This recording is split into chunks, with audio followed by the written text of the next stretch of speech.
folks? Dude here, coming to you live 5x5. Yes, actually on time for an occasion. I still can't believe I pulled that boner last week. And it's kind of like one of those corrupting things where people take old time phrases and terms and give them something just irrelevant. Okay.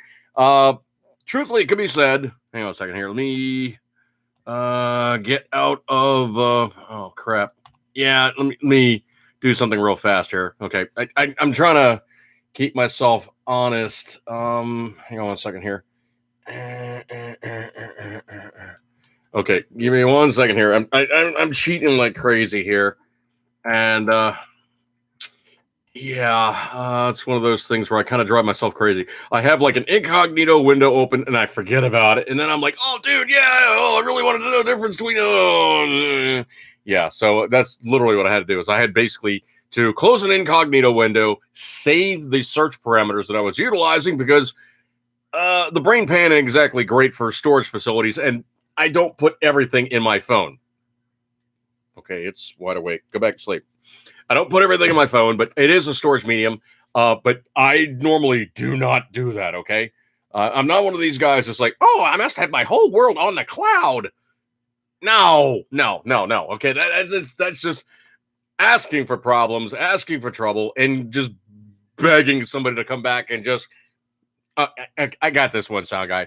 You're begging somebody to just go, hi, here's all your information. And I really truly just want to I want to take all that stuff and I want to just really and that is not going to be a good time, and it will not be no, it will not be snoo, not in the slightest. Excuse me, guys, you have to give me your leave here for 1 second here. I hate doing that on camera, but I'm contending with seasonal allergies. And if you guys don't know the Northeast, we're also contending with scads, and I do mean scads of cicadas. Like in my area, unfortunately, my house was built in like 2003. So if you do the math, unfortunately, 17 years accrued. Yeah, they wiped out all the cicadas in my area.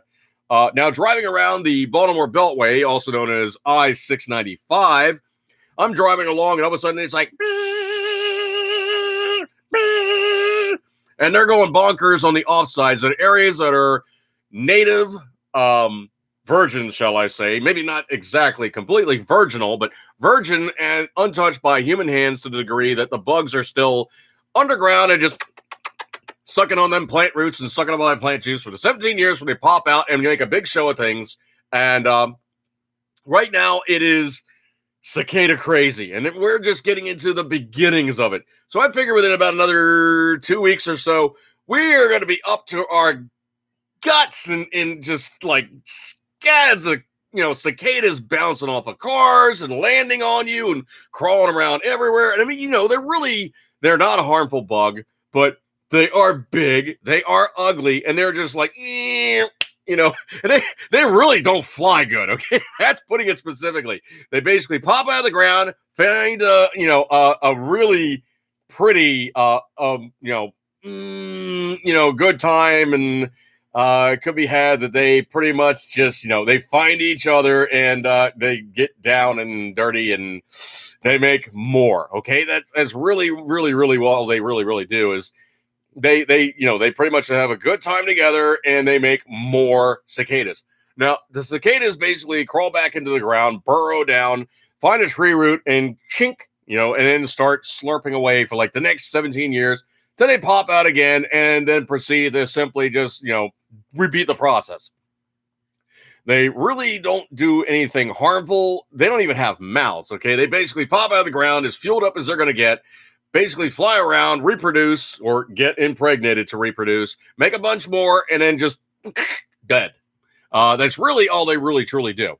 But when it comes down to it, they're flying around and they're just like dink. They don't fly good. They're really not a good bug in terms of scary, except for the fact they're like these big, ugly, scary kind of bug-looking things, and they're really, really prehistoric as all get out. I mean, that's their claim to fame. They're just very, very primitive in appearance.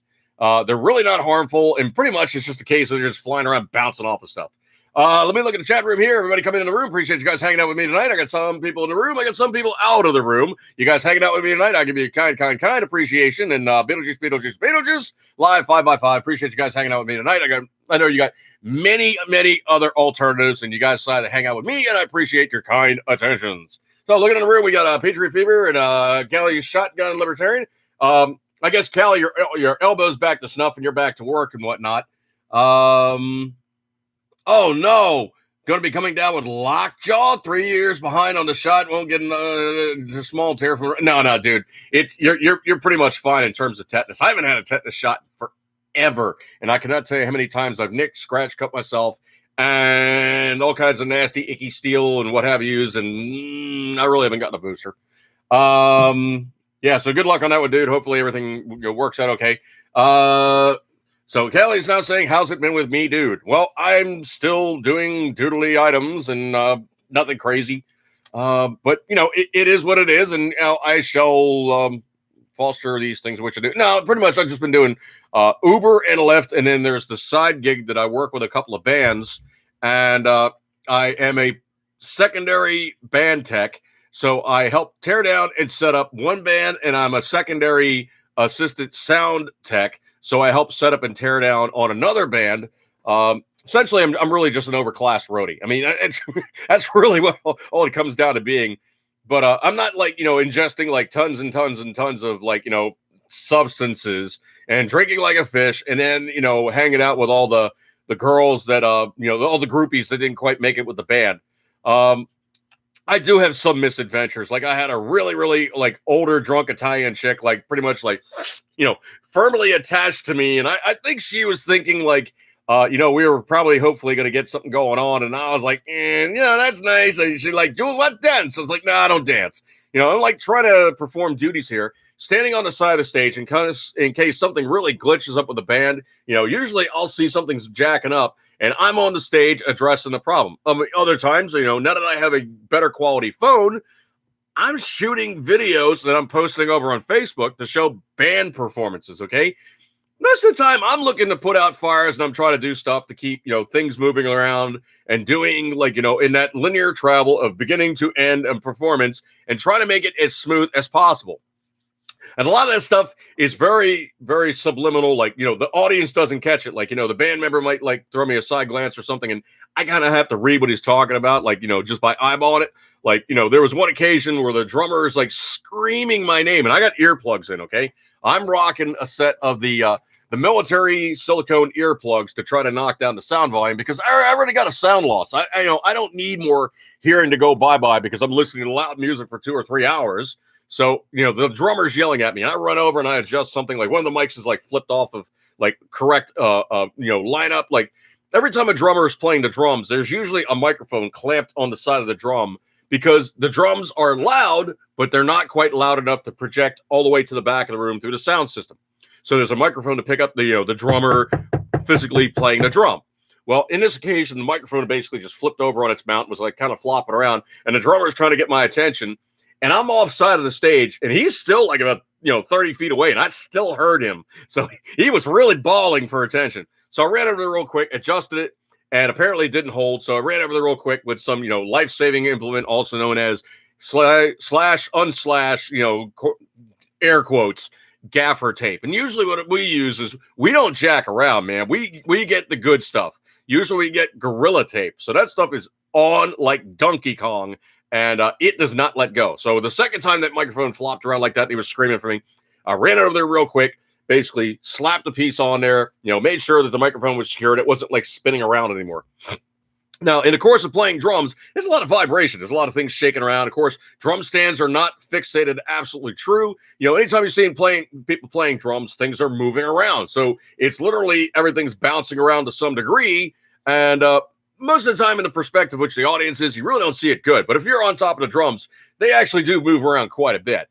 And so he's basically really hammering the snare drum, and he worked the microphone loose the second time, so I just taped it up. The other occasion he was yelling for me was like, I can't read the sheet. I can't see what the play chart is. So I ran out of there real quick, and I have basically like a dollar store flashlight that has 9 LEDs or something like that, runs on 3 AA's. So I just grabbed some gaffer tape and stuck it underneath something so it's pointing down the run, the play sheet so he could see what was going on.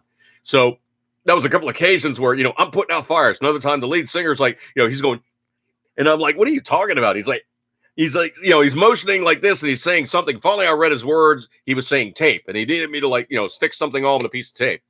So, there's all things that are very linear. The audience usually doesn't catch. I mean, if they're in the industry, most times, they're like, oh yeah, that happened to so-and-so. Or yeah, I remember one time we had a blah, blah, blah. So those people that actually do gig and they actually do play live, they've seen these things. And the other stuff too is also, it's really, really cool. Is, unfortunately in my very, very, very blue state of Maryland, very blue, things are starting to become very, very unlocked. We are now having unmasked gatherings.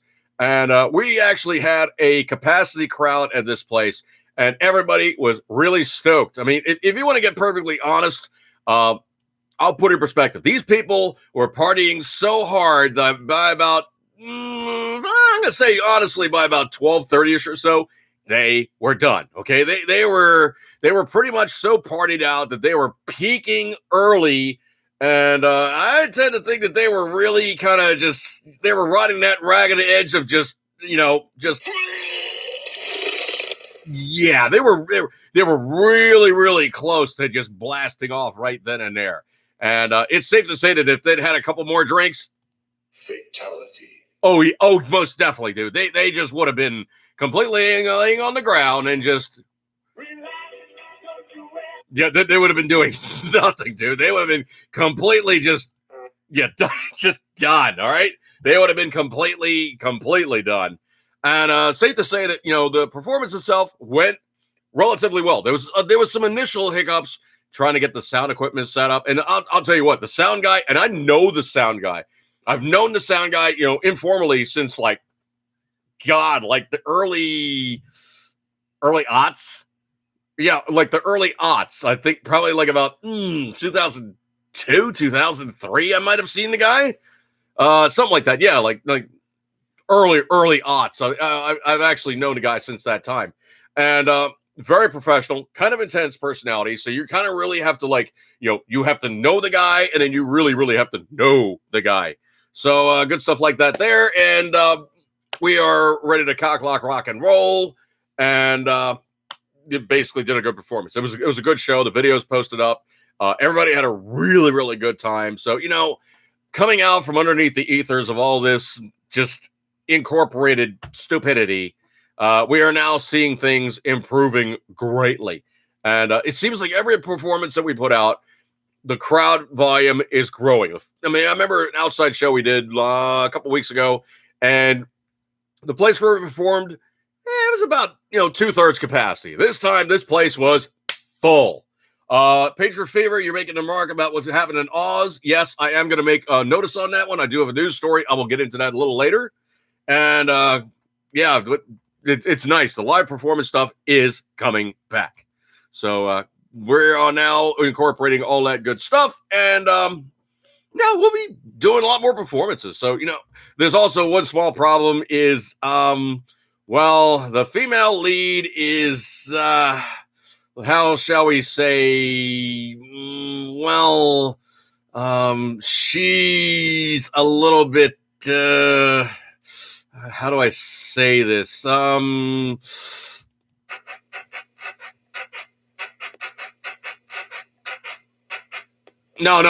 sound guy, she's past that point, okay?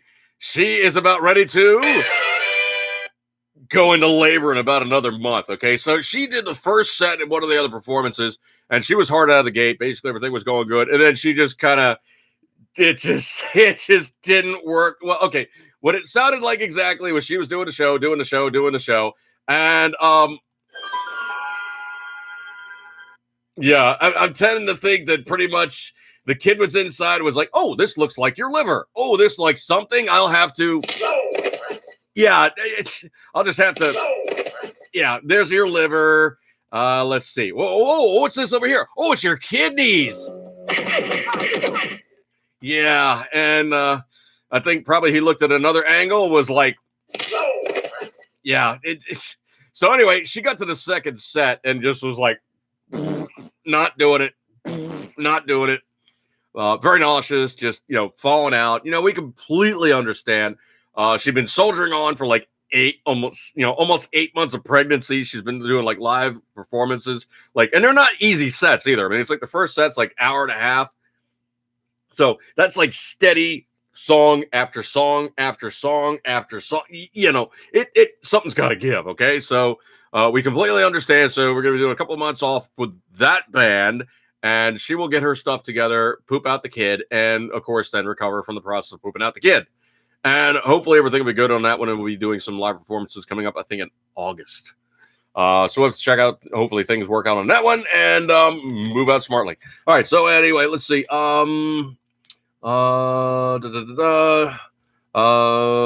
Cicadas make a hell of a mess on the windshield. Yeah, I'm sure you're like, hell of a mess. Patriot Fever says, by the way, snacking on some Vegemite while watching Little Patriots 2 and 3. Don't approve. Yeah, don't forget the bladder. Okay, all right, hang on a second here. We can't forget the bladder, okay? So the kid's inside. It's like, oh, what's this over here, mommy?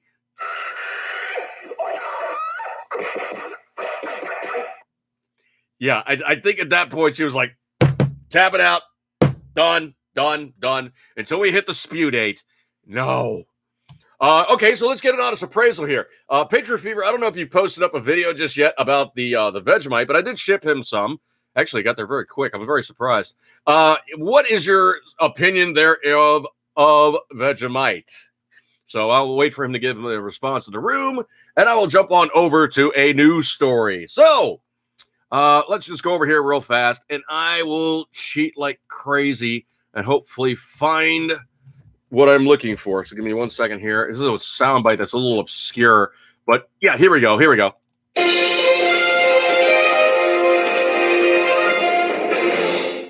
In news today, Juan Williams, also known as the one token black guy on the Fox News channel, he's announcing that he's leaving the Five. What is the Five? Well, it's basically something that he's comprised of. Really, it's just a whole bunch of talking heads. I mean, I'm every time I've always looked at it, I'm just like, okay, this is really stupid. I'm out of here. Before I take a look at that TV, and yeah, I'm done. Okay, I cannot do most of these talking head schlocky kind of. Well, let's talk about everything under the sun and abuse the one guy in the party here. So anyway, this is coming from The Hill of all things. So Juan Williams announces he's leaving the Five. This is posted up. Of course, I got a bazillion stupid. I hate when they do this. Sign up for this. You got this thing blocking. Hey, shut up. Shut up. Okay, got that. Done. Of course, autoplay comes in. I hate autoplay. All right. So anyway, Juan Williams announces he's leaving the Five. And co-host of Fox News is the Five announced on Wednesday he's leaving the show. This posted up on 5/26, so a week ago. Williams, also a columnist for The Hill, barely, made the announcement during the One More Thing segment of the show. Said he's decided to stay in Washington, D.C. when the show resumes filming in a studio in Fox News Media's headquarters in New York City. Yeah, because that hour flight, or, not even an hour flight, or that 3-hour drive, or that 2-hour ride on the rail is just way too much work. He can't do that. The Five is set to begin filming from headquarters again on June 1. COVID taught me a lot of lessons, he says. As the show goes back to New York studio, I'll be staying in D.C. That's a stupid quote. Why would anybody even put that in the same article? That's just ignorant. He said he's going to not be leaving, Washington, D.C. because they're moving to New York. I know. Since the COVID, I decided I'm not going to leave Washington, D.C. He's shall digress. Williams' last day of the show will be was Wednesday. He said he will continue to be a Fox News political analyst. Oh, joy and rapture. Thank you so much, Mr. Williams, for not leaving the Fox News network. And will continue working for the network from D.C. Quote, it's going on 7 years since I've been a daily host of this show, Williams said. Quote, the show's popularity has grown every single year, so thank you. Thank you so much to you, the viewers. Thank you. Okay, a-hole. It has not because of you and your whiny, liberal, leftard-leaning, want to hang out with the commercially acceptable news group. Why don't you just go over to CNN and just make it legit? Ew. I feel dirty just watching him. Okay? Video coming next, rain event. Sounds like Juan is tired of being scolded. Oh, man. That's funny, dude. That's really funny. All right, so let me scroll on over here for a sec. Hang on a second here. I'm looking for something. Hang on. Oh, here we go.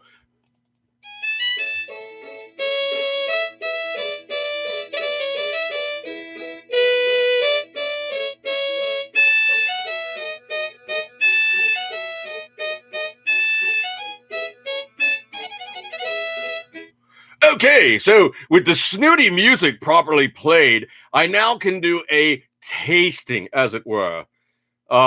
Pinky extended. Pinky extended. All right, so this one is a favorite beverage of mine. It's probably not the healthiest thing in the world, but you know what? It's actually got sugar in it. That's right, real sugar. A little harder to source. This is from a local, well, maybe not so local, but obviously a chain of convenience stores, 7-Eleven. Obviously, you hopefully got them in your burg. Anyway, so looking at these guys, they have a cola, they have a ginger ale, they have a root beer, they have an orange drink, all of them comprising sugar. They also do have a sugar-free version, and by and large, it's actually not bad. I don't know who actually makes it for them. It's not Boylan's. I wish it was Boylan's, but they tend to be in stock in only a few of the stores. One of the stores I know for a fact usually has at least a couple of varieties. I already drank the cola. They only had one cola left in the case, so I grabbed a cola and a root beer, but I commend it to you.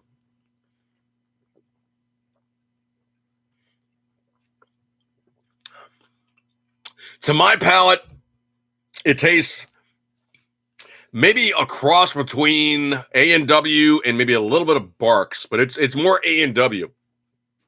Has a little bit of a sarsaparilla kick to it. It's actually a very decent root beer. So if you guys can find it at your soda loan, it is the 1927 Soda Company. But it's 7-Eleven's brand, okay? But it's their brand with sugar. So that's the one I'm drinking. I do not drink artificial sweeteners unless I absolutely can't help it. And then I will not drink Coke because it's got high fructose corn syrup. I'd rather drink a Diet Coke, and I just don't drink a lot of it. Anyway, so Zero Cool 527, appreciate you hanging out with me tonight. And now for something completely different, Cali Shotgun. Oh, that's funny stuff. So anyway, yeah, he said he's just so great. Okay, as Juan Williams, Megan Albino. What? Whoa. I don't know why they didn't grab a quote from her in the Fox News work talking about the black dude. They grabbed, obviously the whitest named female to talk about. The jokes write themselves in this one, folks. So it is The Hill talking about a black guy leaving a very conservative news network, and the person making the comment on the vice president of the Five is Megan Albino. Oh, or it might be Albino, but it's Albano. For me and my New York flair, it's Albino. It's Megan Albino. Vice President of the Five and Weekend Program confirmed in a statement to The Hill that Williams had left to stay closer to family. He's an old-ass fart. Why is he staying closer to family? What families does he need to stay near? Well, my daughter really lives in Washington, D.C. I want to hang out with her. Dude, New York City is not that freaking far. You're making it sound like you got to fly out to LA and do like a weekly television program. New York is not that far. I can hit New York in about 3 hours and change. Please.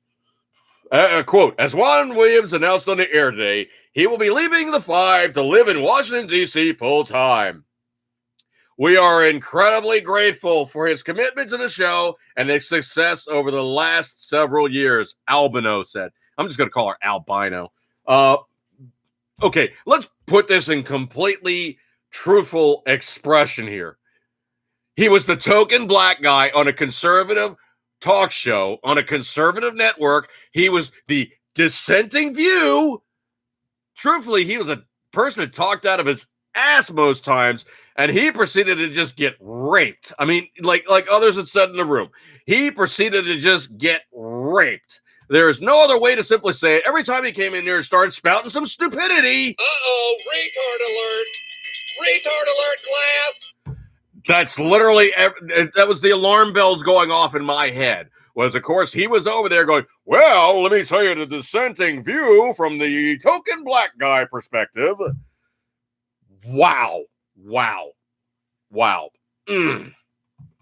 Yeah, Callie says, laughs in driving for 8 hours and not leaving California.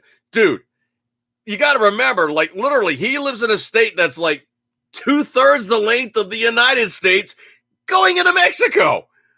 It's not a small place. New York and Baltimore, or New York and Washington, D.C., is a fly speck in comparison, okay? It's like, okay, from Washington, D.C. to New York City is like 240 miles, maybe. And that's like, before you even like really get into the quote unquote, doing air quotes, really get into the city. I'm talking like you're through New Jersey, you're into New York, okay? 220-ish, 230-ish, 240 max, okay? Cross over the bridge, cross over one of the tunnels. You're in Manhattan. Obviously, he's going to be in quote unquote again, double quote unquote, massive, underscore. He's going to be in lower Manhattan because he's going to be in 30 Rock or one of those other big broadcast areas around like Broadway or Avenue Americas, or, he's not going to be in like, Central Park West. He's not going to be like, way north. He's not going to be in Queens. He's not going to be over on the east side where, basically the other parts are, Long Island or Brooklyn or Bronx or any places like that. He's not going to be anywhere near those places, okay? He's going to go to Manhattan. 3 miles wide, 13, almost 14 miles long. He's going to Manhattan Island, all right?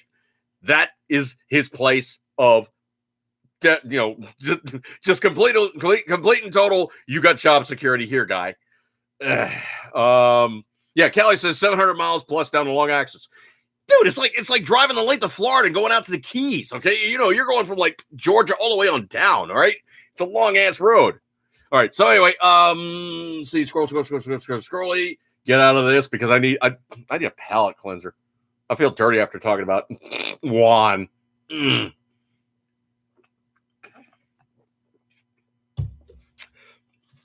Nice lead in, Callie. By the way, this is good. I really want to cuss here, but hang on a second here. This is good crap. It's okay. It's about as good as I can put it, okay? This is good. Yeah. We're talking really just... You dick. Exactly, sound guy. Exactly. This guy, this is perfect right here. Lead in for the story on my Gab page. I said it as thusly. This is how you fix Democrat overreach. You sue them. California's embattled Governor Gavin Newsom. Okay, hang on a second here. I really just have to, yeah, Gavin Newsom, okay? Yeah, Gavin Newsom.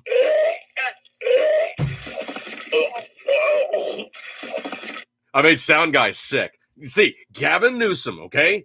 You good? You good? Get it all out, dude. Just before we talk about it, just get that Gavin Newsom out of your system. You'll feel better. you'll feel better. Okay, just get it all out of your system. All right, you'll feel better. You done? I feel the same way when I'm talking about liberal Democrats. But anyway, California's embattled Governor Gavin Newsom has been dealt a fresh blow after a federal judge ordered him to pay in restitution $1.35 million over the state's draconian lockdown of 3,000 churches during the coronavirus pandemic. In his capacity as governor, Newsom was ordered to pay the costs and the attorney fees for a lawsuit brought by a Pasadena church. Made it all the way to the United States Supreme Court by May 14 order told Newsom and all state officials to stop regulating church attendance unless a specific set of infection statistics occur, which is unlikely. He's the worst governor in America for religious freedom, said Matt Staver, founder of Freedom Council, a nonprofit law firm that represented plaintiff Harvest Rock Church. Quote, the church stayed open during the lockdown, and the pastor and the parishioners were threatened with daily criminal charges that were up to a year in prison. Oh, yeah, Democrats are completely for free liberty and free exercise as long as you're LGBT and you happen to fall into that small segment of minorities that they consider their chosen groups. This is the nation's first statewide permanent injunction against COVID-19 restrictions on churches and places of worship. Newsom is facing a recall from voters who are angry over his COVID-19 policies. Oh, is that all? Is that all? I seem to think that there was a couple other things I heard about Gavin Newsom having problems with. Oh, I don't know. Could it be potentially like a long season of drought after drought after drought? Water restrictions, ridiculous, all kinds of falderall they throw at everybody because, oh yeah, they know better than you how to protect you from having other problems. Yeah, he's really a tool. I mean, he's really, really, truly a tool. Let's see. Patriot Fever, thinking about it after waiting 18 months on my farm owner ID card, stopping me from procuring some firearms. Pipioli! K.O. Pectate needs to run against Newsom. Anybody needs to run against Newsom, okay? They really just need another Ronald Reagan in California to drag them kicking and screaming so from the hard-charging socialist progressive off the freaking graph hard left. They need to drag them back to some form of centrist, if not maybe just a little bit towards more right-leaning. Because you talk to most people, and I'm just talking like just general people by and large, most people in the United States are not hardcore progressive. They're really not even hardcore conservative. They are socially liberal, but fiscally conservative. So in that mix of people saying basically, leave me the blank alone when I'm doing X, Y, and Z behind my closed doors, I want to be able to do what I want with personal freedom without you guys restricting my X, Y, Z, but don't make me pay for it. Here in Prince Matistan. Yeah, Patriot Fever. You guys are kind of screwed on that one. Gator Red, appreciate you coming by, dude. He says in the room, one of my schoolmates moved south. His parents moved there. His dad died at 90. A month and a half later, his mother died. It was best for his wife with him over 50 years. I am glad for him. Well, that usually tends to happen for really, really long married couples. Usually one passes not too terribly long thereafter. The other one follows fairly quickly. Gatorade says parents died same age at 73, but 9 years apart. My mom was a wreck without dad. That happens, man. You know, you basically have somebody that's like formatively single, then they get married to somebody at a fairly young age, and that's pretty much their life. You know, it's really all they really know. Let's see. Scroll. Oh. If there's anybody I really hang on a second. Let me get this appropriately.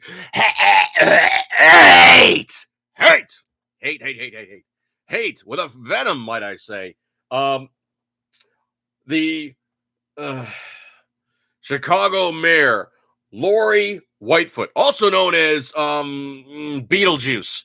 Yeah, she kind of looks like the Beetlejuice guy on Howard Stern's show. Yeah, her. That bug ugly looking troglodyte female. And I'm saying troglodyte because she really does kind of look like a crab, man. She's just nasty looking. But anyway, supposedly she had made it known that she will only accept interviews from black persons and other persons of color. Whites and other Caucasians need not apply. Well, I mean, that's basically anybody of the stripe there, Mrs. Dude. So pretty much that's what she said. So literally what's going on here is the Chicago mayor, Lori Lightfoot, has been refusing interviews, quote, on the basis of race, end quote. Anyway, the Daily Caller News Foundation, DCNF, the Judicial Watch, sued Chicago Mayor Lori Lightfoot, D, as in Democrat, Thursday after Lightfoot refused interview by reporter Thomas Catenacci. That's Catenacci. So I'm hoping I got it correctly. So Catenacci. Thomas Catenacci. I grew up with Italian, so I kind of hopefully get it right sometimes. So anyway, Catenacci, who is white, obviously, works for DCNF and sought an interview with Lightfoot on Chicago's efforts to vaccinate its citizens and other topics related to COVID-19. According to the DCNF, Lightfoot never responded to multiple requests for an interview, and earlier this month announced she would only grant interviews to, quote, black and brown, end quote, reporters. This is coming from dailywire.com. So, quote, on May 20, 2021, plaintiff Catenacci requested by email a one-on-one interview with Mayor Lightfoot, said the lawsuit filed in United States District Court for the Northern District of Illinois, Eastern Division. Plaintiff Catenacci sent a follow-up email on May 21, 2021. He also sent a third email on May 24, 2021. As of the date of complaint, Mayor Lightfoot's office has not responded to plaintiff Catenacci's request, nor has Mayor Lightfoot agreed to an interview with plaintiff Catenacci. The suit continues. DCNF reported Lightfoot denied Catenacci's request by, quote, failing to respond in a timely manner, end quote, the lawsuit said, noting that on the information and belief, Lightfoot is aware that Catenacci is not, quote, a journalist of color. Oopsie. See you in a bit, Derek. The lawsuit alleges that Lightfoot violated Catenacci's First and 14th Amendment rights. I got to play this at least once. I gotta play this at least once. How do I play this without okay, you Juggling thunder. I don't know if I like that one. Let's try this one. I'm juggling thunder. That's right. Lori Lightfoot, you I'm juggling thunder. That's right. She's a rooster juggling thunder. Meow. That's about as clean as I can make that. If you want to see the uncut version, watch the movie Blade 3. Yeah, Blade 3. Yep. That's exactly what it is. Because she is most definitely a I'm juggling thunder. Thunder meow. Excessive thunder meow. Anyway, quote, quote, it's absurd that an elected official believes she can discriminate on the basis of race, quote, Barton said. Quote, Mayor Lightfoot's decision is clearly blocking press freedom through racial discrimination, end quote. We need racial equalities on both sides. Enough of this, oh, blacks can't be racist because they're blacks. Flipping enough. This is so the DCNF editor-in-chief Ethan Barton slammed Lightfoot for refusing an interview with a reporter. So let's see. DCNF partnered with the non-profit watchdog group Judicial Watch to bring lawsuit against Lightfoot. Judicial Watch President Tom Fitton said Lightfoot's behavior is, quote, flagrantly illegal and immoral, end quote. Quote, racial discrimination has no place in America, especially in the halls of government. Mayor Lightfoot's admitted policy of race-based discrimination is flagrantly illegal and immoral. Simply put, we're asking the court to find Ms. Lightfoot's racist abuse unlawful. Now, here's the thing. If you want to really get down and dirty under color of law, under color of her being a elected official, would this not also be a hate crime? I think it would be. I think this how do I say this without saying this? You itch. Yeah, you itch. You need to get hung out to dry. You need to really, really pay for this. And if there's any true justice in the world, hopefully she gets censored and loses her position through racist interaction with the public, blah, blah, blah, blah, call it what you will.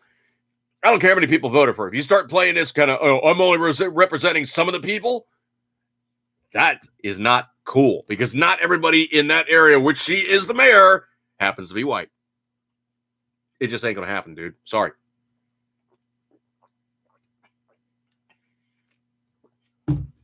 Let's see here. Gatorade says, if I have to move south, I will take care of relation there. Black Pasture, he was under Austin from Texas, PS. John Gray, his church is Greenville, South Carolina. Dude, Greenville, South Carolina, the Carolinas are cool, man. If you want to talk about just a very friendly pace. I mean, it is unbelievable how friendly people are in the Carolinas. I mean, it's just, you're walking down the street, everybody, hey, how you doing? How you doing? How you doing? Hi. You know, it's like culture shock. I mean, when I was down there for boot camp, Beaufort, South Carolina, by the way, Marine Corps, it was culture shock to go out into town and just experience just the general friendly nature of every single person going by saying hi. And I was walking around culture shock for a second going, what's the deal here? I was like, oh, that's right. I'm down south. People here are cool. Yeah. Mason Gates. If it wasn't for politicians, we wouldn't need politicians. Okay. Now, here's the problem inherent with politicians. The greatest majority of politicians in the United States started out as lawyers. So in the process of being lawyers, they learned all the dirty tricks, all the do it's, don't do it's, and how to do it in such a way that you don't legally are culpable. But the main thing about it is simply this. A lawyer in town by himself cannot make a very good living. Two lawyers in the same town sue each other all day long, and at the end of the day, they're in the bar toasting one another, going, yes, that was a great day at work, and they literally make work for each other by suing the crap out of each other's constituents or persons they're representing, and that's literally the way it works with lawyers. Lawyers are a self-perpetuating bad thing. I remember having a conversation with a lawyer, and we were like talking about stuff, and he's like, "Yeah, well," I was like, "Well, you have rights." He goes, "Yeah, but you sign a contract that that abrogates your right." It's like, no, it doesn't. Well, no, if you sign a contract, you're signing away your rights. I'm like, no, it doesn't. that says I'm allowing you to interact with me in a certain way, but I am not signing off on my rights. You can take that one to the bank, dude. I am not signing off on my rights. I am allowing you to treat me in a certain way under that contractual obligation, but you are not going to get me to sign off on my rights in any way, shape, or form. And trust me, dude, I will not relent in any way of thinking about that. Fishhead might be a dye-bearing trout fur-bearing fur-bearing trout.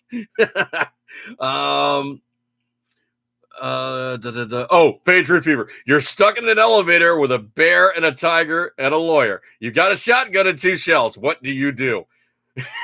Well, the lawyer's going down. The bear and the tiger can eat up on him, man. Fur-bearing trout, I think the Great Lakes equivalent to the Fiji mermaid. Oh, jeez. Anyway, so let me scrolly. Let's see. I did cop another almost immediately. I copped another 30 days on Facebook. Mark Zuckerberg. I got a news story for your ass, biatch. Wait on that one. Let's see. Scroll.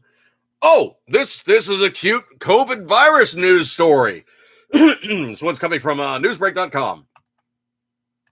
Let's see. Some countries with the highest vaccination rates are facing a surge in COVID deaths and infections. I love this. Experts say that complacency is partly to blame. Really? Let's see. It's a worrying trend that has left experts and officials wondering whether successful inoculation drives have lulled governments into easing restrictions too soon and the public into a false sense of security. I'm so tired of these just half information a-hole articles that really truly don't tell you the full poop. Could it possibly be that the virus mutates and that some people have, crappy immunity from living a life that includes a horrible diet and not supplementing? Possibly. Let me put this in perspective, folks. Okay, in my daily intake, okay, this little pill thing is absolutely packed full of vitamins, okay? It's also packed full of my daily prescriptions for my initial wake up. My initial wake up is 4 medications, okay? And pretty much it's simply the case of just we're maintaining my blood pressure. We're trying to maintain my heart rate because if I don't take a beta blocker, I have a very, very elevated heart rate.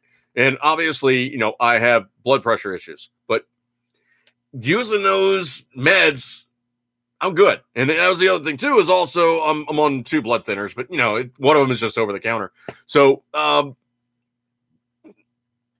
in terms of the way things are working right now, I'm fine. I mean, that's the other thing too, is also being on a blood thinner. I ain't getting blood clots if I do catch COVID. And, oh yeah, by the way, I had COVID.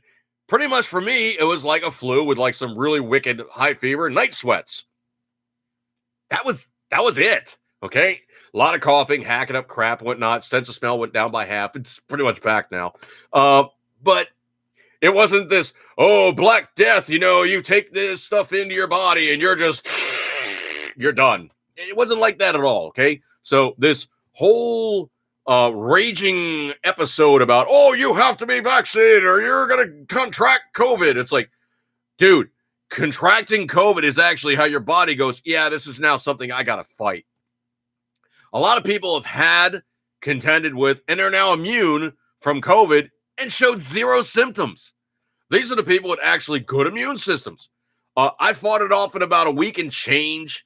Mrs. Dude actually had to go back and get what they refer to as the infusion, which is kind of like a Tamiflu or a equivalent therein to counteract COVID. And all it really does is it makes it so COVID can't reproduce and your body has a chance to go, okay, that's the stuff. Now, if you want to hear the double underline about what happened there, Mrs. Dude got the Johnson & Johnson injection, and then a couple days later, she contracted COVID.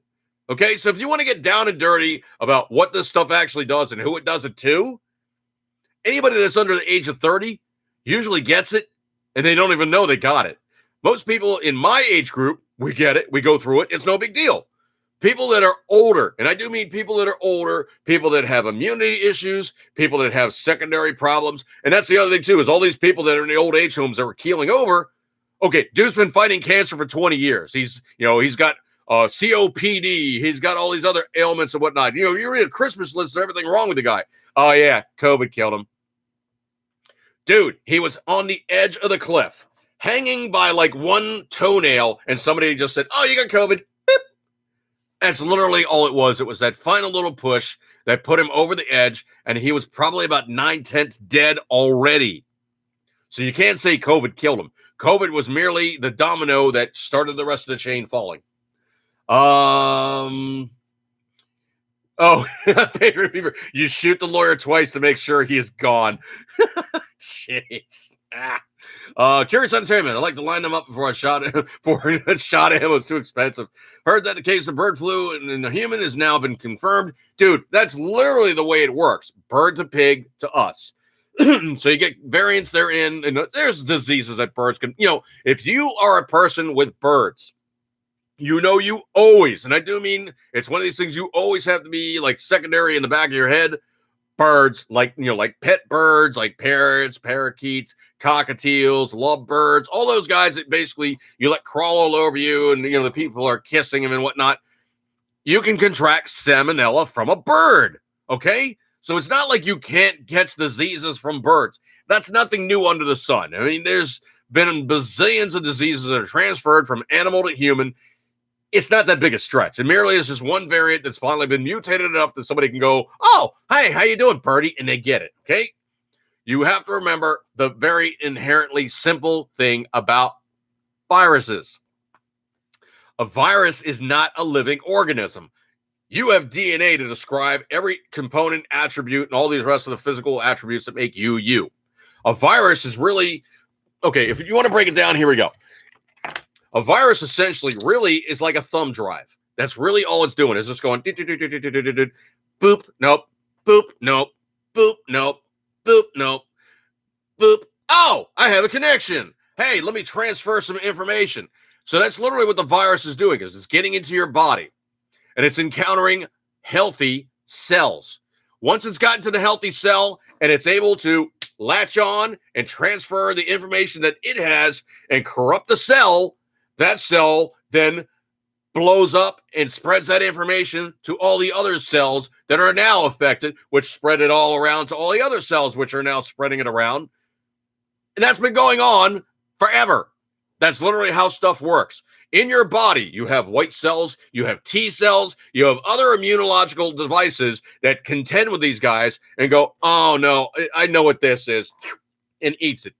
And goes, oh no, I know what this is, and identifies the threat, tells all the other cells, and your body now can marshal its resources to kick its flipping ass. So that's the other thing that basically describes how that works. Now, the way that really, really sucks about viruses is viruses being RNA. It is an unstable device. It mutates literally every 42 minutes. Now, if you want to go back in a time of memoriam, and you do to today, how many bazillions of generations has that thing done in the process of 42 minutes? How many times have you had something get in your body and mutate a bunch of times, and your body's now trying to contend with it, fighting it off, until finally the virus goes, hey, I got a version it does not have to deal with. And that's the one that afflicts and afflicts you, or afflicts and affects you. So this is nothing new under the sun. As a matter of fact, you want to get down and dirty. 90% of your immunity is in your gut, okay? You are carrying 6 pounds. 6 pounds of viruses and germs and other stuff in, on, and around your body. Every human being's got that stuff.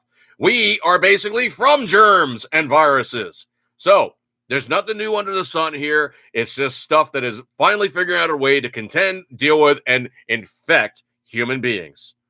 Let's see. Scroll.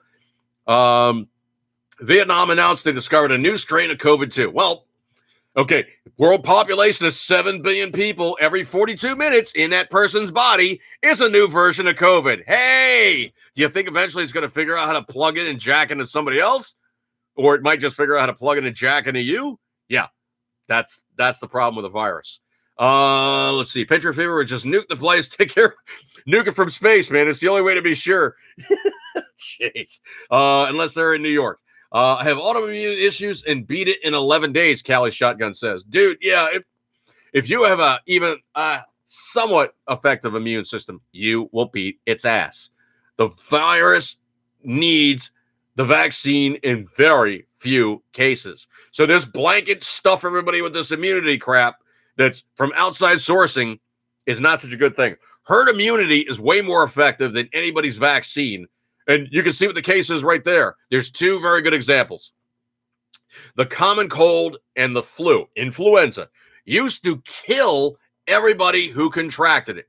Both of those, just done. Dead right there, DRT, on the ground, dead. The only thing that saved people from those 2 versions of those viruses, rhinovirus, of course, and the flu, which happens to be a SARS-style virus. SARS is a generic term to describe a style of virus, okay? Anyway, those things mutated to a degree that eventually people started surviving when they contracted it. It jumped into the wrong person with the right kind of immune system, and they could fight it off. That person then coughed, spit, hacked, whatever, and spread that around to somebody else as a survivable version of the cold. Did it still suck to contract it? Yeah, but you didn't die. Kind of like COVID. You catch it and you don't die. How they're justifying everybody getting a vaccine for a virus with a 99.9457%. So it's like 94, and it's almost 99.5% survival rate. Why do you need to get a vaccine? Well, if you contract it. Dude, if you got the vaccine, you're still going to contract it, but you're going to have a version now with this bastard, this Frankenstein mRNA inoculation, which may or may not stop it. Have you seen any good studies to say, yes, this is a good viral interference modicum device? We know for a fact if you take the shot, you're going to kick its ass every single flipping time. There's been no studies on that, okay?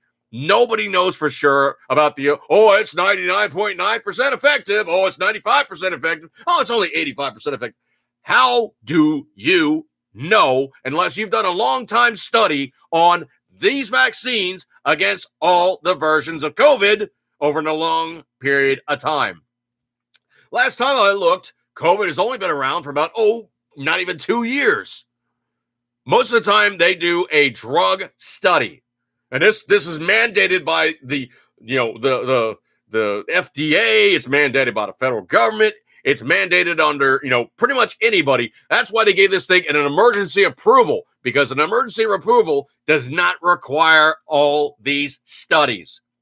Anything that becomes a drug on, the standard profile of available drugs to the American public needs two things. 1, 10 years of medical, clinical studies to prove its efficacious effects, all its side effects, and how well will it go in the long run without causing mayhem. Number 2, they need to spend a scad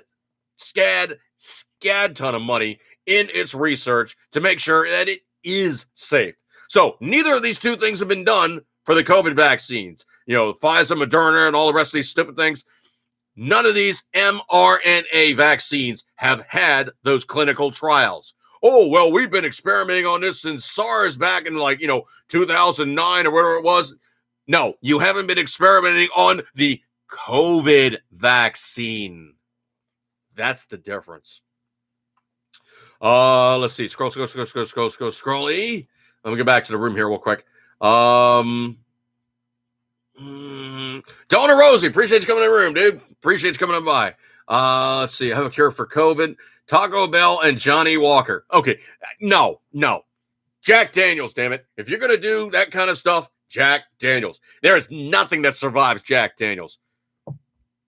Well, except for maybe Keith Richards. But most things don't survive Jack Daniels, okay? Trust me on this one. Mild compared to some of the other Patriots, and I left the text message. If only MREs cured COVID. Yeah, that'd be great. No, Taco Bell won't get rid of the virus. It'll make your guts a living hell. Johnny Walker's there to make you too drunk to remember or feel anything. Jeez. Taco Bell for the taco smell. Donna Rosie, warning, stay seated on the toilet until fully evacuated and bring a good supply of toilet paper. Please remain on the ride until the ride stops moving. Curious Entertainment. Chili Mac wasn't that good in my opinion. Chicken with vegetables pretty good. Also, anyone notice the tomato sauce is metallic tasting in MREs? Yeah, they are. I think what it is just the convergence of the retort pack, kind of combating with the the acidic nature of tomato. But most of the time, the retort pouches are just ridiculously able to hold up to pretty much just about everything. I got like old MREs, and I crack them every once in a while, and I'll eat one. And the flavors have gotten a little bit diminished over the years, but the biggest thing that kills an MRE is hot storage. If you store an MRE above 70 degrees, where you 24, 25 C, something like that. If you store it higher than that, it will degrade. The cheese is going to get nasty. The entree is just going to be disgusting. I have some MREs that I treated to really high temperature, really cold temperature, flipping back and forth, putting it through all the extremes, and they're nasty, man. If nothing else, everything in there just tasted not great. Was it still edible and safe to eat? Yes, but it just tasted not great. I would say you probably would eat the stuff and go, yeah, this is really not my, my number one of my hit parade. I would say, ew. Pipioli tastes like pennies. Oh, yeah, kind of does. Pipioli. I miss those tiny tobacco bottles. Tabasco, freaking autocorrect. Curious Entertainment says, I think he might have said chunky or salsa or sriracha. Sriracha fixes everything, dude. I had a meat pie from one of my local places, and it's a brisket and cheese meat pie. And I thought it was like, it's okay. It's like a really, really, really, really detuned barbecue in the sauce, kind of mixed in with the meat and everything. And I was like, yeah, it's okay. I'll grab the sriracha and went like, bloop, bloop, 2 little drops on there. Took a bite. It was just like, blah, woke right up. Hot sauce fixes everything. Curious Entertainment, the snail glass bottle Tabasco, but the packet is safer, I think, for an MRE. Well, small glass bottle. Well, you're talking old spec versus new spec. As a matter of fact, the British MREs uses the green Tabasco, which is delicious. Trust me. I love the green Tabasco. It is absolutely perfect on chicken nuggets. The green Tabasco is just amazing. And it is kicked down in flavor. The Chipotle one is just awesome. I love that one too. Patriot Fever's mentioning that in the room. The Chipotle Tabasco. Yeah, that stuff is just delicious. Delano Rosie, recent medical treatments for eye afflictions and other medical problems have some serious side effects upon that hearing. Might live well in medical problems and might as well live in medical problems. Yeah. I think Delano Rosie is responding to the virus virus spiel I was doing there. Serious side effects upon hearing. Might as well live with the medical problems. Yeah, I've heard other things too. Like there's a rare affliction. I can't remember it off the top of my head, but literally it is the wall between your heart chambers. And what happens is that the virus obviously is the virus, but the inoculation being what it is now a known quantity. And those people that have received the COVID vaccine, it has this irritation and they start having problems with the wall degrading between the 2 chambers of the heart. Well, and we're talking like, 2 big pump areas that are separated by a wall, read a septum, like kind of like the thing that separates your nostrils. And it's now having serious issues in some people degrading that separation. So once you lose that separation, you became a adult version of a blue baby by default. And it's not good juju. And it's being seen by a bunch of people. But the problem is the affliction is very, very rare. Like less than 200,000 cases. And all of a sudden it's starting to upspring after all these people have gotten vaccines. It's kind of one of these things might lead to the other kind of a deal. So, yeah, scary stuff. I don't know if you guys caught this or not. And this is going to be a couple references. I really didn't do a whole hell of a lot of celebrating. Obviously, I'm locked out of Facebook. But I always remember the guys that did do stuff. And I make mention therein of a Memorial Day / formerly known as Decoration Day, where you remember our war dead. You give them reverence. And I always give those guys reverence. It's not like I pick a certain day of the year to go, oh, yeah, all these guys that fell down in combat, this is now the special day. Let's all clap for them. No, I don't do that, okay? Literally every day I remember our guys, and I have some mention and reverence therein for our military who made the ultimate sacrifice. I always do this.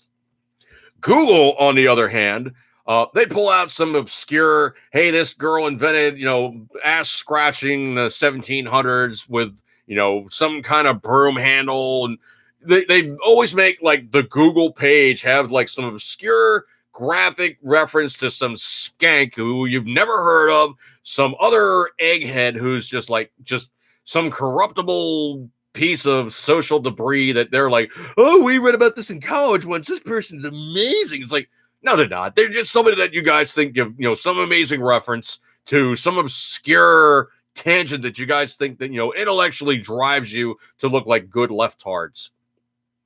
But anyway, I cannot do it justice. The Memorial Day, the reverential Memorial Day on the Google homepage was literally the Google logo plain in gray letters. And if you put the pointer over it, it says Memorial. It's like the box pops up. It tells you what the identifier is, the identification hypertext, whatever it is. But Memorial Day 2021. It's like, could you guys possibly overwhelm us with your torrents of emotion to remember those as our war dead who ensured your freedom? Wow. Just wow. I don't know if you guys saw this one or not, but this one got corrected like really quickly. But I keep telling you guys, nobody ever listens to me when I say this. Nobody. And I do mean from top on down. Nobody listens to me when I say this. And I will say this just repetitively so everybody gets it through their stupid little craniums. There is no delete button on the internet. Don't say, do, or post anything that you're ever going to regret later. Ever. So, what did our VP, Vice President Kamala Harris, also known as Horizontal Harris, what did she post up on Memorial Day? This is from her Twitter feed. Vice President Kamala Harris with the circle, blue field, and the check. So that is her verified, validated, completely legit Twitter page on Twitter at VP Victor Peter. That is her at Victor Peter. That is her. And it says flag United States government official. Hello. Enjoy the long weekend. Enjoy the long weekend. You blanking C word. Now she did correct it. Oh, she did correct it. This posted up, and it was, I think it was like a few hour time period. So then she like, oh crap, you said what I got to do? Okay, let me fix that now. So she reposted it, and it's now this somber field of Arlington National Cemetery or military cemetery. All the profiled, appropriately straight and completely military aligned headstones. Vice President Kamala Harris, we honor these members of our military who sacrificed their lives in order to defend our freedom. We owe these heroes space, and their loved ones space, everything. Not just on Memorial Day, every day. Somebody talked to her and it was like, you gotta fix this. So why is there 2 Memorial Day posts from Vice President Horizontal Harris? Because one, she was her standard leftard, elitist, insular, I really want to cuss here, insular self, and just posted up something generic to be snarky. And then somebody said, oh crap, no, don't piss off all the veterans. Trust me. More case, don't piss off everybody that's watching your ass right now, because your military guys are your security forces. Ugh.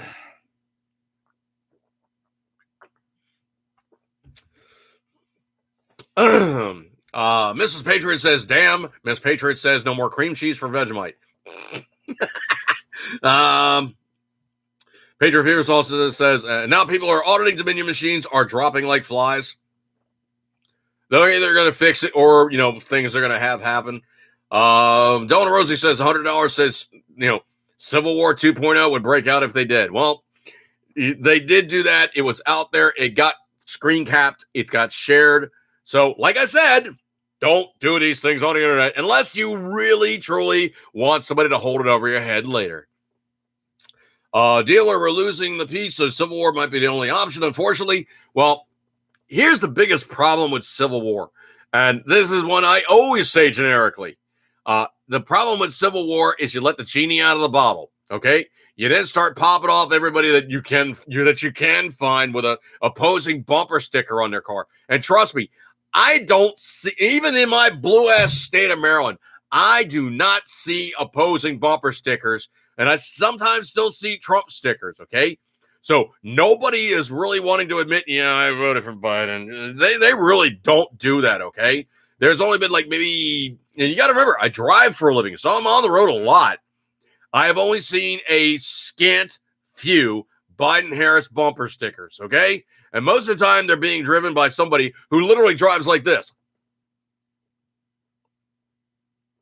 You know, head almost over the steering wheel, teeth sticking out, you know, driving like basically like a little old person in Florida, and the rest of the car is not much better. And they really kind of stick out.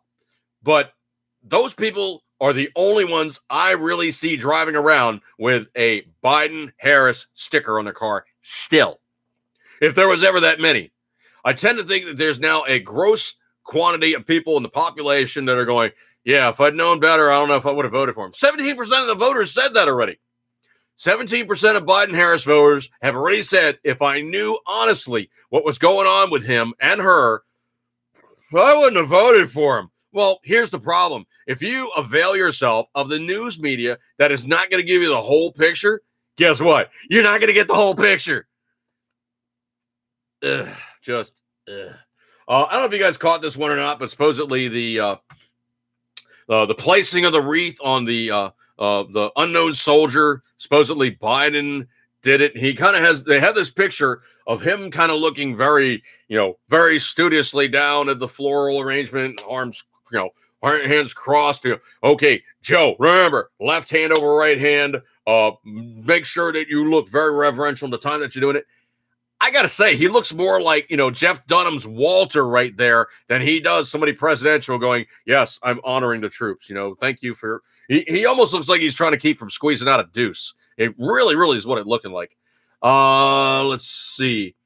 They should have watched 30-30 with dude I read up instead of CNN. Yeah, well, there's always those people that covet and utilize bad information sourcing. I can tell you for a fact, man, there is no way in the world I am even slightly charitable right now for just watching any broadcast TV. I'm not even feeling in the slightest bit wanting to watch any kind of just, mainstream programming, unless it's like of certain special occasions. And yes, one of those special occasions is I'll watch something that has my brother in it. Okay. Dirty little secret is my brother is actually an actor and he's done some TV work. He's actually done a small bit in a movie. I can show you the show reel and whatnot but that's the only time that I really go, oh yeah, I got to see this. I got to see this. And then as soon as I see him, I'm out of there, man. It's just not worth it for me to give support to those people who really are the insular, just a fetus, control freak, plutocrat a-holes who really, truly don't deserve your hard-won money. And as a matter of fact, I was reading another news story. Supposedly, Hollywood is just like, it's in the dumps right now. I mean, it's literally, there's a couple studios are almost thinking like shuttering their doors. Supposedly, they're down like $160 billion in earnings over the course of the year. Well, there's a reason why.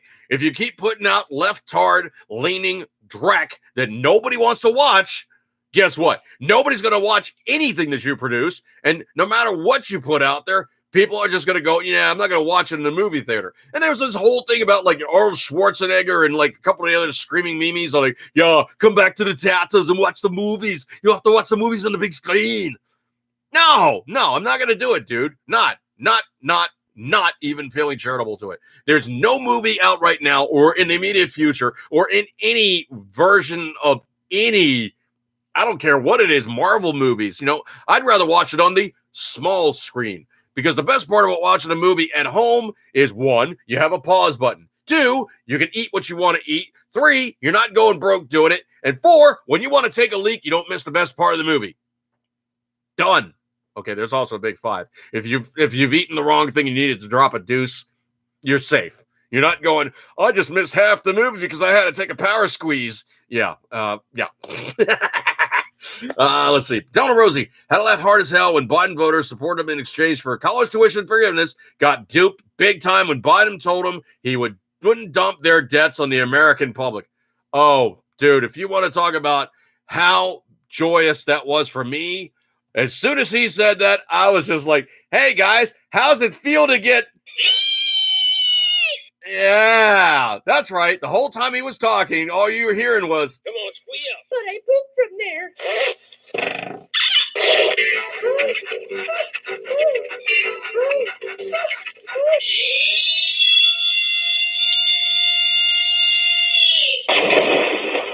was it good for you? Oh, man. So hard down there. I couldn't laugh at that. Just started more intense target practice. Oh, jeez. But yeah, that was a shuck and jive and a complete and total falsehood on their part to say we're going to say a bill of goods. Guess what? You bought, and it ain't what you think you're getting. Yeah. Oh yeah. Paper fever. I saw the Dumb and Dumber crap scene with Richie Barr. Oh man. This one, I'm gonna go over a couple more real quick here. Lawmaker introduces a bill to ban Black Lives Matter flags from being flown over U.S. embassies.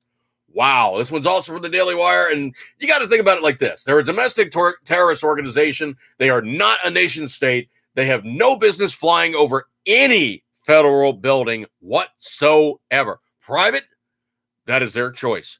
But no federal building should ever give charter, license, or warrant the opportunity for furthering the occasion therein to celebrate BLM. Mostly because it's also a Soros organization, okay? They've done nothing good for the black community other than to simply say, yeah, we're for you guys. That's right. Go out, rape, pillage, and burn and make trouble.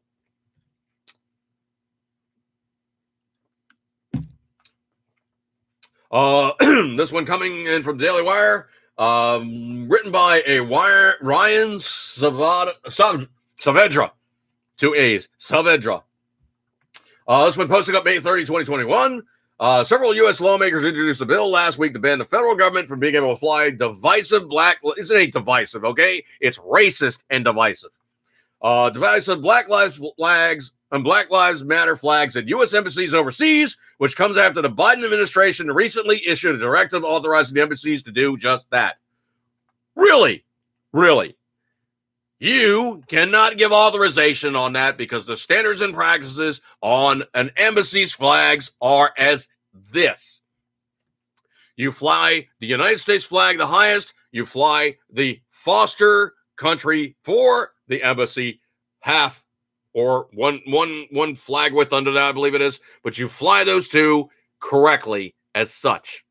Those are the two flags that go up. That's it. There is no Black Lives Matter. Foreign Policy reported on Tuesday, the U.S. Secretary of State, Antony Blinken. Who the hell is that? Antony Blinken has authorized U.S. embassies around the world to fly Black Lives Matter flags and banners, according to an internal cable received by Foreign Policy, as part of the administration's response to the one-year anniversary of police murder of George Floyd that sparked international outrage and nationwide reckoning on systemic racism. Okay. First off, George Floyd was a thug. Second off, the cop was an asshole for killing him like that. Third off, he's not a hero, okay? He's not a martyr. He's nobody to celebrate. He was a drug-dealing piece of crap. You don't celebrate people like that, okay? You simply say it was a horrific thing that happened to him. You basically pay reparations to the family, blah, blah, blah, blah, blah. You have the law court, this, that, and the other thing. Charge the cop with assorted crimes. Ding, bing, bing, bing, done, okay? You don't make the guy a hero. Old Shovel Nose does not deserve that kind of credit. What so flippin' ever. Let's see. U.S. State Department cable gave chief submissions to head U.S. embassies and consulate worldwide, quote, blanket written authorization, end quote, to display BLM flags and banners as, quote, appropriate in the light of local conditions, end quote. It stresses the directive is on authorization, not requirement. Guess what? If I happen to be an ambassador working in an embassy and you flew one of those flags every single person that had any form of authorization in that or any act of hanging that flag would be going home. And they'd be going home with something in their employee jacket saying, do not ever approve this person ever for foreign service ever again. They'd be done. I would definitely break my foot off in their ass. Let's see. The news was first reported on Monday by Jack Posobiec at Human Events. On Friday night, GOP conference chair Elise Stefanik, Rep Republican New York. We finally got some real people up in upstate, I'm thinking this. And Reps Nicole Maliotakis. Wow, I love these names. Maliotakis, Republican New York. Ken Buck, Republican Colorado. Michael Guest, Republican Mississippi. Daryl Issa. Wow, Daryl Issa, Republican California. Brian Mast, Republican Florida. And Pete Sessions, Republican Texas, introduced the Stars and Stripes Act of 2021. The bill would allow the following flags to be flown at U.S. embassies. Number 1, the flag of the United States. 2, the flag of the country where the diplomat or consular post is located. Remember what I said about flag, country? The flag of the state, territory, or possession of the United States, a department or secretarial flag, and 6, a flag designed to honor persons who are classified as prisoners of war or missing in action. That's the other thing that you always see at embassies. You always see a POW or an MIA flag. You do not see a BLM flag. That piece of crap didn't serve our country in any way, shape, or form. He was a drug-dealing piece of crap who tried to use drugs to further secure his financial wherewithal as being a piece of crap, okay? Be honest here. The bill restricts what kind of flags that Secretary of State can fly diplomatic and consular posts around the world. A press release from the lawmakers highlighted the far-left political agenda of the organization. Quote, it is inappropriate for President Biden and Secretary Blinken to authorize and encourage the display of an inherently political flag that in no way affiliated with the U.S. government over American embassies overseas, Maliotakis said. Quote, the American flag is a beacon of freedom and hope for the oppressed peoples around the world. It should be a primary flag flown above our embassies, and that is what the legislation seeks to accomplish. The administrator's directive is an insult to those who made the ultimate sacrifice for our flag and our nation, especially as we head into Memorial Day weekend, and it is absolutely ridiculous that legislation is needed to correct this issue.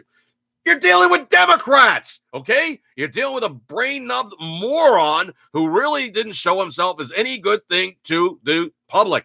He is Joe. Oh, I got to find it now. He is Joe. I got this one, sound guy. He is Joe. That's right. He is Mr. Head. Joe. That's right. Completely President Joe. That's him. He's Joe Kaka. You get what you're going to get when you have a Democrat. And it goes on and on and on and on and on and on. But, you know, that's the kind of stuff you get. Obama was known to pull crap like this all the flipping time. All the time. And if you want to get down and dirty is when all this racial divide stuff happened. Oh, yeah. That happened to be when Obama was in office. Yeah. If you want to really, really get down and dirty, there's other stories. Supposedly, there's a federal appeals court that slapped down on Biden, I don't know, for handing out federal aid to certain races and not others. Come on. Jim Crow, the KKK. That's the Democrat Party. Drug laws, gun laws. Trying to disarm and keep sober and stop weed and all these other drugs from being utilized by primarily blacks because we can't have them people basically doing these things. We have to stop them. Yeah. This one is really, really kick-ass. If you know Texas is not run like the rest of the United States. Supposedly, Uh, this is good stuff right here. Let's see. Governor Abbott in Texas has just told the Democrats, if you walk out and you keep trying to block this bill passage for the cleanup on the election process means, guess what? I have the executive power. You ain't getting paid. Cutting off the paychecks. You guys lost the gravy. He could do that, and he needs to do that. He threatens to veto the legislation, that they're throwing out there. And of course, he's now saying, you know what? I am simply just going to stop you guys from getting paid. We're not playing these games anymore. Okay. We're done. We want a clean election that's straight without all the rest of the fall and stupid little games. We want a clean election. Okay. Stop playing games. Who is the guy from Robin Hood Men in Tights? Robin Hood Men in Tights. That's oh geez. Mel Brooks, obviously, but you mean Cary Elwes, the same guy that was playing Robin Hood? The same guy was in Princess Bride. I think that might be him. Anyway, I don't know if you guys saw this or not, but I got two quick news stories about, Australia, of which I'm much favored for because I have friends down there. But this is horrendous. Mickey Mouse, well, maybe not in name Mickey Mouse, but Mickey Mouse has a problem now because they have a plague of millions of mice are swarming Australian towns. And now there's a plan to end the plague with poison. They really just don't know what to do, man. The place is just getting overrun by mice. Canawindra, Australia. The only good mouse is a dead mouse, Australia's Deputy Prime Minister declared this week as New South Wales stepped up its war on mice and plan to poison the plague, infesting large parts of the state. Now, New South Wales, I believe, is dead south and a little bit off center, closer to Sydney. So basically southeast, kind of, that bottom section of Australia almost looks like, like the Horn in Texas around the Gulf and whatnot. So it's kind of like if it was in like the Curve area going back to the Louisiana side. For months, mice have ravaged fields and infested homes in eastern Australia. For the Victorian border to south all the way to the country's northern state of Queensland, causing millions of dollars in crops and machinery. As winter approaches, the hungry rodents seeking shelter inside people's houses, according to professional cleaner Sue Hodge. In the small town of Conwindra, a 4-hour drive west of Sydney, Hodge spends her days disposing of dead mice for traps in her clients' homes. She cleans mouse excrement out of people's kitchens, children's rooms, and even their beds. Squeaky, squeaky. Good times. In her own home, just off the town's main street, Hodge has blocked every nook and cranny with steel wool to stop mice from crawling in. I could deal with mice and killing mice, said the finally demonstrating how she sets the mouse traps each night. Her preference is for the snapback model that ensures a quick death. But the New South Wales government is looking for something stronger. Well, they got feral cats. So apparently the feral cats are not doing that great right now. They need something else. But right now they're just contending with just a plague of mice. Speaking of another plague on the humanity, the a-holes, I'm just going to say it, the former asshole commies are hacking stuff all around the planet. And there's this huge, and I do mean absolutely huge, meat company called, JBS. And they are a huge Australian meat packing plant. They're actually the largest on the planet. And they got hacked. JBS America got hacked. And for the second day in a row, a bunch of meat hackers are now going, I can't go to work because, all of our stuff is shut down and screwed up. And that's literally what's going on with that one. So if you see meat prices going up, that's why. Because the former commie assholes are going around the world and hacking stuff. Now, like I told one of my other friends, and we were messaging back and forth, the easiest way to deal with a hacker is as soon as you bust the guy, you take him out back and you go, you're not hacking anybody else's stuff ever again. You're not going to jail right now. And the guy's going, why is that? And that's when basically you start shooting video and posting on the internet. And they go, for you, the war is over. Boom. Problem solved.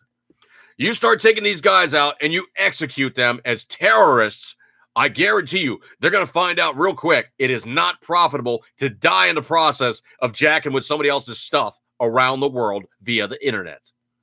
That's what needs to have happen. You take him out back, you put a bullet in his brain, problem solved for 50 cents.